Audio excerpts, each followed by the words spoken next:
Olá, bem-vindos à parte 3 da estruturação e direção da jornada da análise de crédito. Relembrando um pouco da jornada da análise de crédito,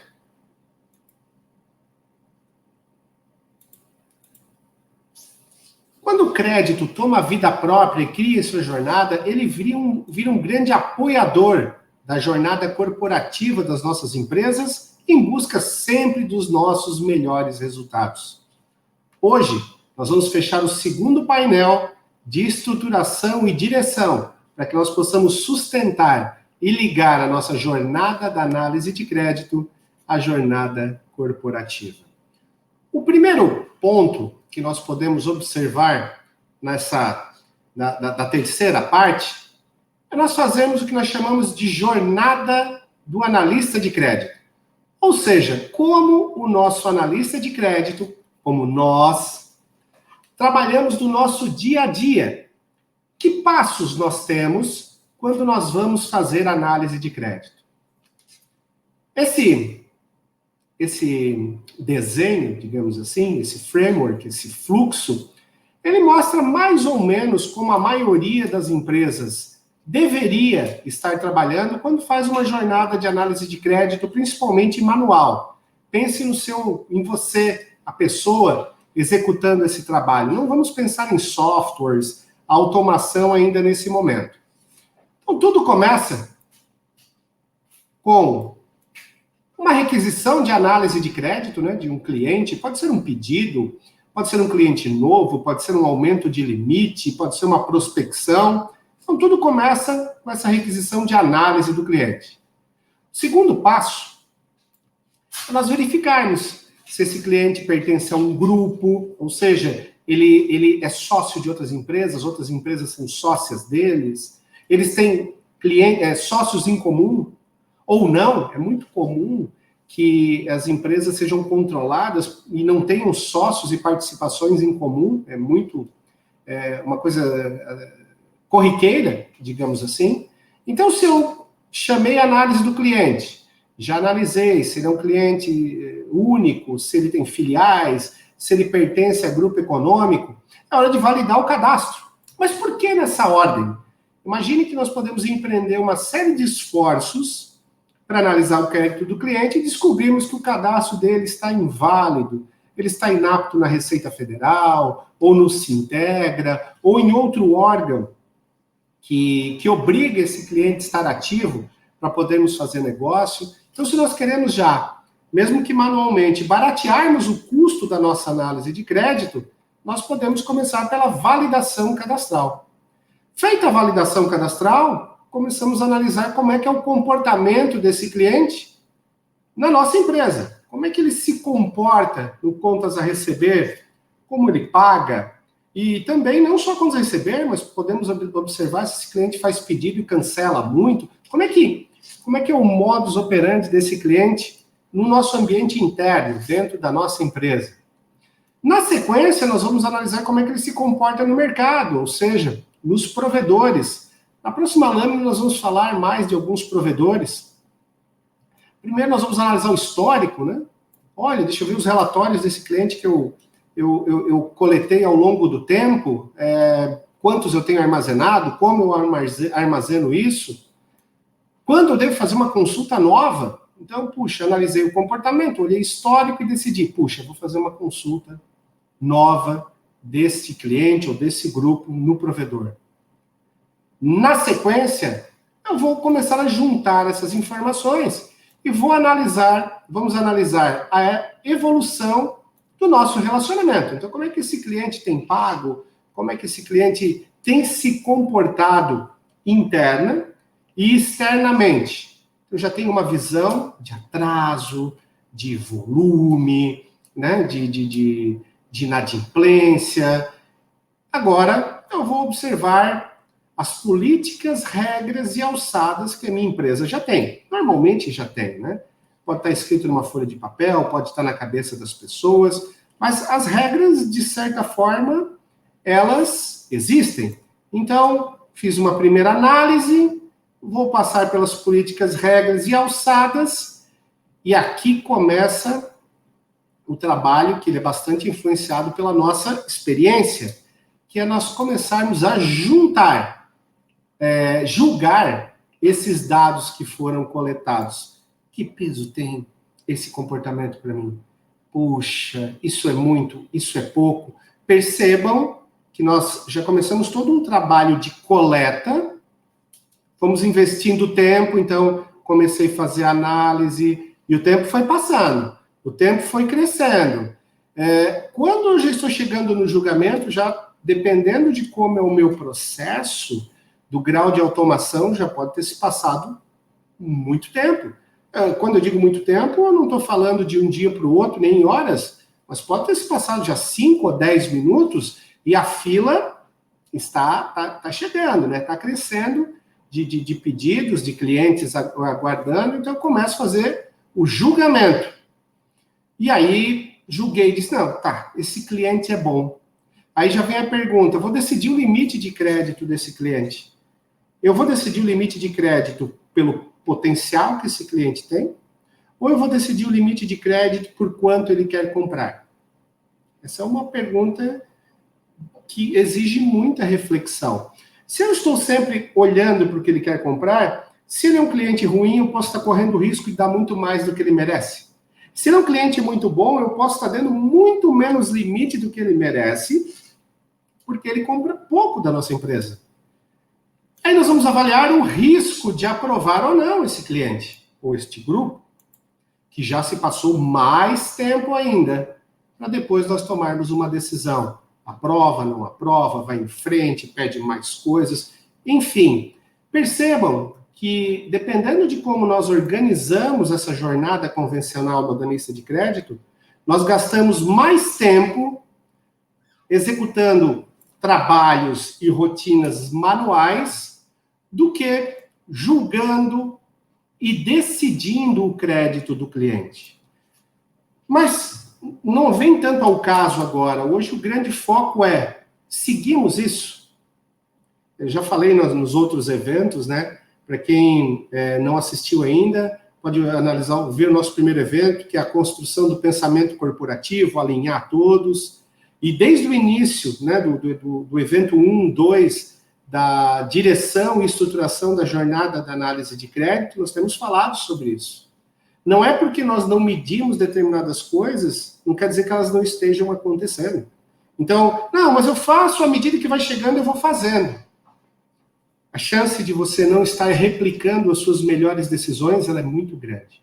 Quando você desenha um fluxo e o segue, porque não quer dizer que esse seja o fluxo, a sua empresa pode ter um fluxo diferente. Isso aqui é um exemplo, um modelo de fluxo de trabalho. Se aplica à maioria das empresas, é verdade. Mas pode ter uma empresa que analise balanço, necessite de outras informações para créditos maiores, enfim. O importante é que você tenha um desenho. Né? Se o seu diretor perguntar qual é me mostre como é que é a jornada do seu trabalho. O que você vai mostrar para ele? Você tem algo para mostrar? Se você tem, joia, espero que possa contribuir com alguma coisa. Se você não tem, é um bom momento de você começar a desenhar as suas rotinas, até para você poder seguir esse passo a passo sempre, levando você para as melhores decisões, uma decisão bastante estruturada. Porque se nós pararmos para pensar, de novo, gastamos mais tempo operacionalizando a análise do que o mais importante, que é decidindo. Nós temos sempre essa visão, né? Analisar o crédito não pode sofrer influências externas, ou seja, se a análise diz o cliente é ruim, mas depois você quer tomar uma decisão manual, ou seja, decidir ele pode sofrer influência, que é o seu conhecimento, a sua experiência, outras informações. O problema é quando a análise, né, ela sofre influência, ou seja, eu analisar e dizer que o cliente é bom quando de verdade ele é ruim. Não tem problema eu analisar o cliente como ruim e decidir aprovar. É uma questão muito de decisão da empresa, de alçada, regra, permissão, mas é sempre bom fortalecer e não misturar análise e decisão. A grande vantagem da automação é que você vai se concentrar em 99% do tempo na decisão, não simplesmente na análise.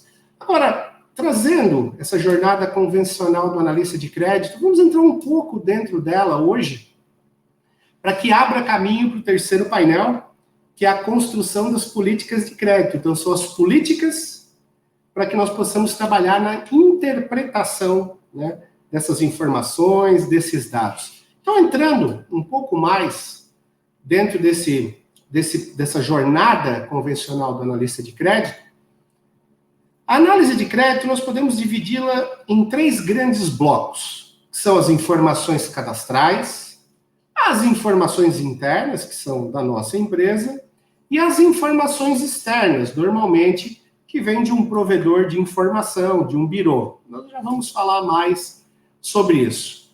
Então, como nós começamos a agrupar as informações cadastrais? Vamos analisar as informações por filiais. Quando eu vou analisar a informação por filial, informação de provedor, de mercado, ela já vem agrupada. Mas, como é no nosso RP? A busca é por CNPJ completo ou a busca é por raiz de CNPJ? Pode estar escapando aí o comportamento do cliente. Eu formo o grupo pelas participações societárias? Eu sei disso, aliás.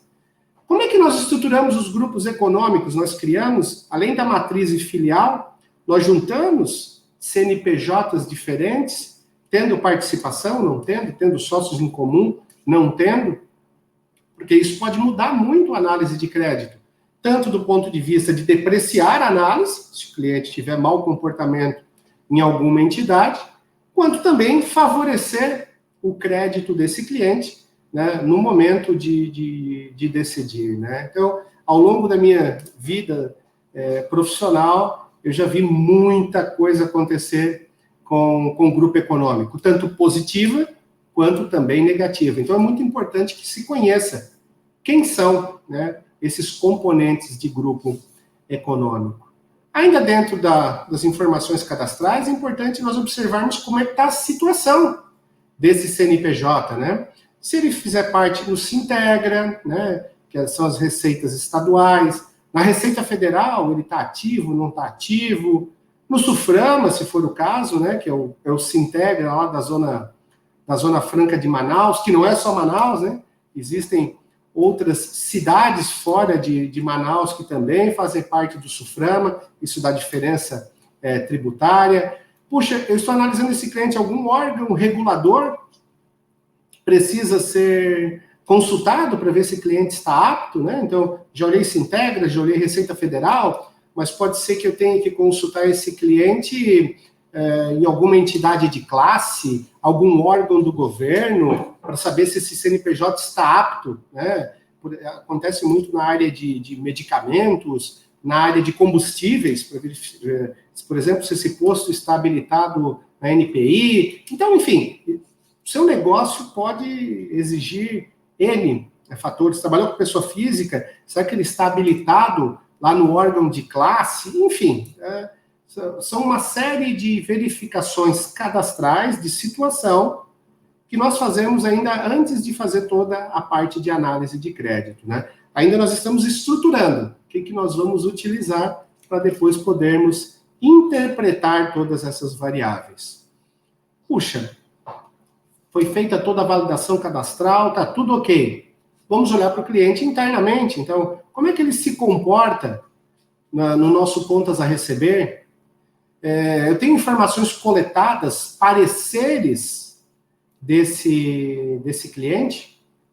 Pode ser que a análise de rede social seja importante, pode ser que não seja relevante, né? De repente, qualificações que esse cliente recebe na internet pode ser importante, né? No processo de decisão. Que tipo de informação eu posso coletar, que muitas vezes não é uma informação estruturada, né? Como contas a receber, como as informações dos provedores, que são as restrições, cadastro positivo, que a gente vai estar falando logo aí à frente. Então, que tipo de informação coletada eu posso estar utilizando? No nosso negócio, é importante os pareceres da nossa área comercial, a nossa área comercial visita, eu como financeiro visito o cliente para poder formar uma visão melhor, né, de como é o comportamento desse cliente.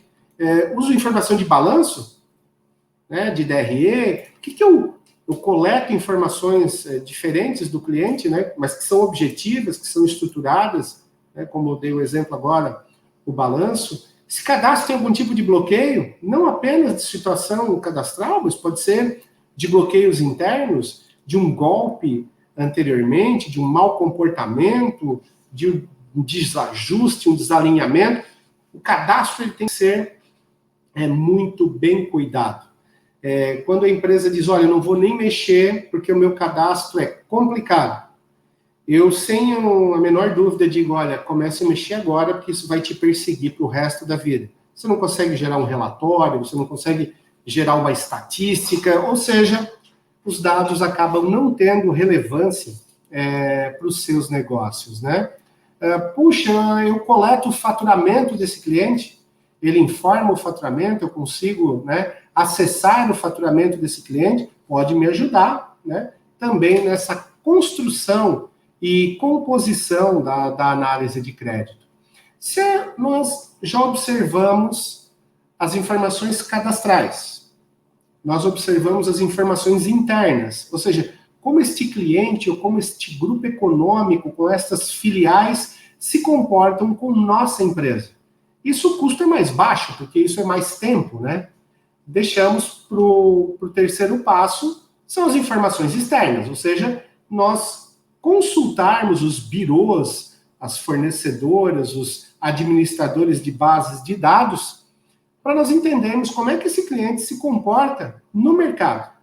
Lembrando que de mercado nós não conseguimos comprar a íntegra da informação do cliente. Nós temos que entender que nós compramos um pedaço de como esse cliente se comporta. Mas assim como para construir um prédio não precisa terminar de construir o prédio para ver como ele vai ficar, eu costumo dizer que a informação de provedor também é uma maquete, que vai dar uma ideia da dimensão e da forma que esse cliente vai tomar, né, ao longo do tempo ou do passado para agora também, né? Então, partindo da premissa que a informação externa, provedor, ela não detém 100% do perfil do cliente, alguns segmentos mais, alguns segmentos menos, mas nós conseguimos, com método, pensando na informação, conhecendo o nosso negócio, nós conseguimos criar essa maquete para entender como é que a informação externa funciona e influencia nos negócios. Quando nós falamos de informações externas e de provedores, nós estamos falando da COD, né? A COD é um provedor que é da junção de 5 grandes bancos, que é Banco do Brasil, Santander, Bradesco, enfim, são grandes bancos que formaram um novo provedor, são os antigos donos da Serasa, então tem bastante comportamento dentro das instituições financeiras, tem uma certa relevância no processo de análise. A Serasa, que é bastante conhecida, né? Então, ela também tem essas informações. A Boa Vista, que é a antiga Equifax, também detém essas informações. Assim como é importante nós colocarmos energia na nossa máquina, né?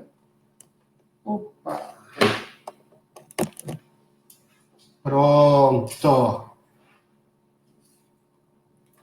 O SPC também, então, quando nós falamos dos 4, de verdade, esses são os 4 administradores de base de dados do mercado também, né? 4 grandes fornecedores. Qual o melhor? Depende muito de cada negócio. Tem negócios que a Boa Vista é muito melhor que a Serasa, tem negócios que a Serasa é muito melhor que a Boa Vista, tem negócios de varejo que o SPC é muito melhor que as 2 anteriores, tem negócio que é mais voltado para determinado dado, o COD vai ter mais informação. Então, tudo depende do seu segmento, né? O híbrido entre os provedores pode ajudar. Então, eu faço uma parte de consulta de um provedor, parte do outro.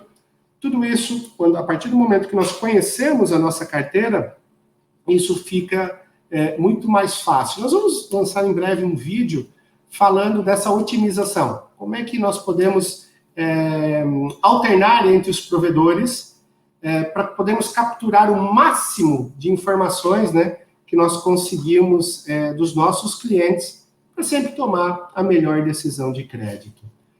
Mas além desses 4 grandes administradores de base de dados, nós temos outros provedores que são de associações, como o CISP, que é da área de alimentos, né? Então, a empresa que tem um determinado padrão, determinado tamanho, pode se associar ao CISP, né? Em todos os casos, né, ele é o dono da informação, né? Sempre esse grande cuidado, né? O cliente, né? A sua empresa é a dona da informação. Então, poderia ser o CISP, que é na área de alimentos, o CCB, que é o Convênio Bandeirantes, na área de construção civil, enfim, a ACI, na área de calçados, Credinfar, quando é mais ligado à área de medicamentos, enfim, cada segmento muitas vezes pode estar montando aí o seu provedor para que seus associados também troquem informação e enriqueçam a experiência, né, da decisão de crédito. Se nós já decidimos qual o melhor provedor, nós vamos sempre olhar os provedores sob 2 óticas: as informações positivas e as informações restritivas. Como eu falei, nós não vamos nos concentrar em como interpretar isso. Hoje nós estamos apenas botando mais um tijolo, né, nessa nossa obra, que é da estruturação e direção da jornada da análise de crédito. A partir do próximo evento, nós vamos começar a entrar em restrições, né, como o protesto, cheque sem fundo. Aí nós vamos poder falar de peso, impacto, enfim, mas isso vai ficar para o próximo evento. Então, se nós consultamos esses provedores, nós vamos usar informações como cadastro positivo, ou seja, como é que esse cliente paga outros fornecedores, até para nos ajudar a sermos mais preditivos, né? Não apenas esperar que a restrição nos mostre que o cliente tem problemas, mas um comportamento, um cadastro positivo degradado, ou seja, com um comportamento não muito bom, é um direcionamento preditivo de que esse cliente possa ter determinados problemas numa linha de tempo. Então, pode-se usar o score, né, que é a pontuação, né? O Serasa tem o score da Serasa, a Boa Vista tem o score da Boa Vista, o COD a mesma coisa, né? Então eu posso usar o score, que são um conjunto de variáveis encapsuladas de mercado, claro, né? Mas para me ajudar a tomar decisão. Eu posso olhar dentro do cadastro positivo o pagamento provedor, né? Ver volumes dentro de faixas, quanto ele paga, qual é a pontualidade que esse cliente pode estar pagando. Lembrando que aqui dentro de Serasa, Boa Vista, só vai ter acesso a essa informação se fizer reciprocidade. Reciprocidade nada mais é do que o envio do comportamento dos clientes dentro do seu contas a receber para um provedor. Então, puxa, às vezes eu estou pagando caro uma consulta, não estou vendo o pagamento do provedor porque eu não faço a reciprocidade, né? Então, procure aí um consultor que atende a sua empresa. Se você não tem essa informação, ela é extremamente valiosa, vale a pena você fazer a reciprocidade, né, dentro da Lei Geral de Proteção de Dados, dentro de todos os processos. Os provedores e administradores são extremamente confiáveis, não vejo problema nenhum de mandar dado para a Serasa, para a Boa Vista. O COD não tem reciprocidade, né? O SPC me parece também não, mas principalmente Boa Vista e Serasa, eles coletam esses dados e, em troca, eles te dão uma visão ainda maior, né, do comportamento dos seus clientes. Poxa, eu posso também comprar faturamento presumido, então existem inteligências que ajudam a calcular, presumir o faturamento dos clientes. Isso pode nos ajudar a dar uma dimensão de tamanho do cliente, para nos ajudar a dar um limite de crédito cada vez mais adequado, né, fazer uma análise mais aprofundada, né? Porque não adianta ele ter um faturamento também grande e ele ter um comportamento totalmente degradado, né? Seja no cadastro positivo, ou seja de altíssimo impacto de restrições, né? Então o cliente tem muito protesto, muito cheque sem fundo, muitas ações judiciais, depende do tipo de ação, pode ser que seja um problema. Imagine que você é uma empresa de aluguéis, né, de imóveis. E aí o cliente tem uma restrição que é a ação de despejo. Poxa, ele está querendo alugar um imóvel novo com você. Isso pesa bastante. Mas para o meu negócio uma ação municipal não pesa, uma conta de telefone não pesa. Ok, né? Então, é importante nós sabermos, né, termos estruturado o que nós queremos e também saber o que impacta ou não o nosso negócio, né? Então, esses são exemplos de algumas variáveis, né, que nós podemos estar analisando, mas isso se estende para as muitas e muitas variáveis que juntas podem nos contar muito. Muitas vezes nós analisamos essas variáveis isoladamente e elas não nos dizem muita coisa. Mas se nós analisarmos essas variáveis juntas, elas podem nos contar uma história e nos dar um caminho, muitas vezes, diferente. Olhe para dentro da sua empresa, estruture a jornada do analista de crédito.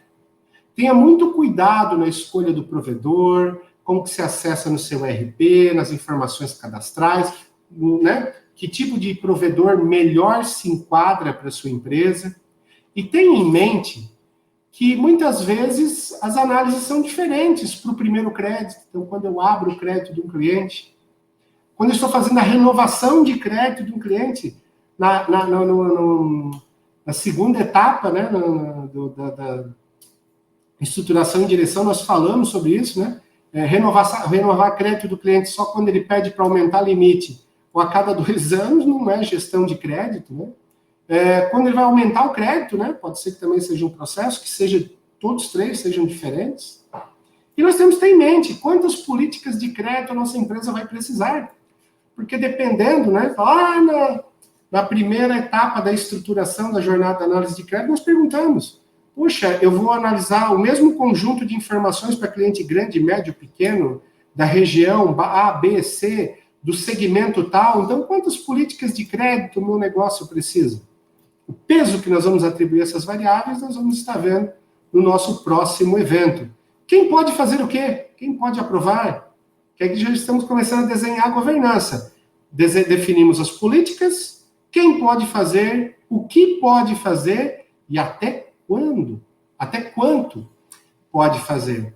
Aqui, nós conseguimos dar o primeiro passo com a nossa jornada da análise de crédito estruturada, ajudando a sustentar a nossa jornada corporativa.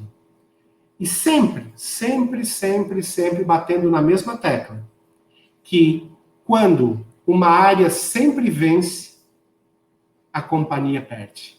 Comercial e crédito são aliados. O comercial é um cliente interno do crédito, eles não são inimigos. Mas lembre-se, nós batemos muito nisso na construção do pensamento corporativo. Quando o crédito sempre vence o comercial, perdemos vendas, o crédito sempre vence, a companhia perde. Se o comercial sempre vence, que se aprova clientes que são ruins, estão fora de todo o processo, a companhia também perde. Então, tenham sempre em mente, quando uma área sempre vence, a companhia é que perde. Hoje, nós concluímos o segundo painel da direção e estruturação da nossa jornada da análise de crédito. O terceiro painel, nós vamos trabalhar com as políticas de crédito para que nós possamos interpretar os dados que nós estruturamos de comportamento interno, de provedores, de balanço, de análise de cadastro. Depois que nós conseguimos interpretar esses dados, nós vamos poder começar a trabalhar na escalabilidade, ou seja, automatizarmos o nosso processo. Com 2 grandes objetivos. Para a jornada da análise de crédito é cuidar do nosso fluxo de caixa e como sustentação da jornada corporativa, né, apoiando marketing, a indústria, logística, tecnologia, cobrança, que vai afetar diretamente os resultados da nossa empresa. Foi um prazer podermos estar juntos mais uma vez, fechando a terceira parte da estruturação e direção da jornada da análise de crédito. Se você ainda não se inscreveu no canal da DEPS, inscreva-se, deixe lá o seu comentário, faça perguntas, faça nos deixe saber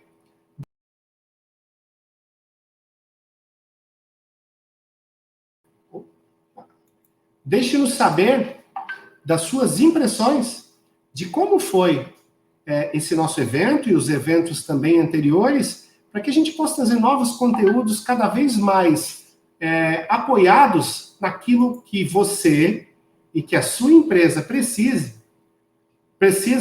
para que vá além da análise de crédito. Um obrigado e até breve.